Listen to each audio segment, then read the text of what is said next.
போயிடலாமா? தமிழ்நாடு அரசு தமிழ்நாடு சட்டமன்ற கூட்டத்தொடரில் தமிழக முதலமைச்சர் விவசாயிகள் வண்டல் மண் எடுத்துக் கொள்ளலாம் என்ற அறிவிப்பை ஆணை பிறப்பித்தார்.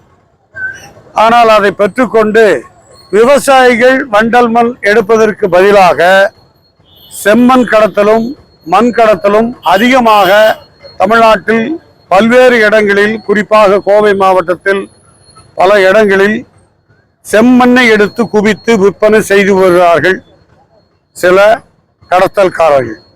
ஆனால் விவசாயிகளுக்கு வண்டல் மண் கிடைப்பதிலே மிகவும் சிரமம் இருக்கிறது.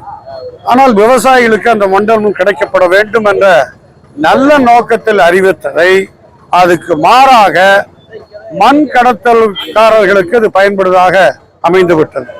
இப்பொழுது கோயம்புத்தூர், தொண்டாமுத்தூரில், மதுக்கரையில், கிணத்துக்கடவில், சூலூரில், மேட்டுப்பாளையத்தில், ஆனமலை, பொள்ளாச்சி பல்வேறு இடங்களில் மண்களை எடுத்து குவித்து லோடு ஒன்றுக்கு 2000 ரூபாய்க்கு விற்பனை செய்து வருகிறார்.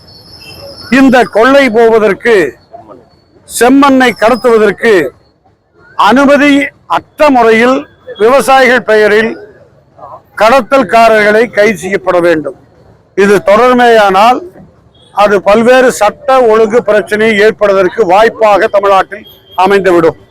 இதை கணக்கில் எடுத்து விவசாயிகளால் வண்டல் மண் எடுக்கப்பட வேண்டும். அதுக்கு மாறாக விவசாய பெயரில் தவறு செய்வதன் மீது நடவடிக்கை எடுக்க வேண்டும் என்று கேட்டு மனு கொடுக்க வந்திருக்கின்றோம்.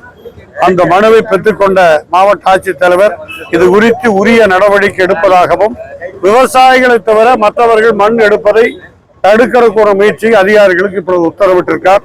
அந்த உத்தரவு நடைமுறைப்படுத்தப்பட வேண்டும். தொடர்ந்து மண் கடத்துமையினால் விவசாயிகளை தடுத்து நிறுத்துகிற போராட்டத்தை நாங்கள் செய்ய இருக்கின்றோம்.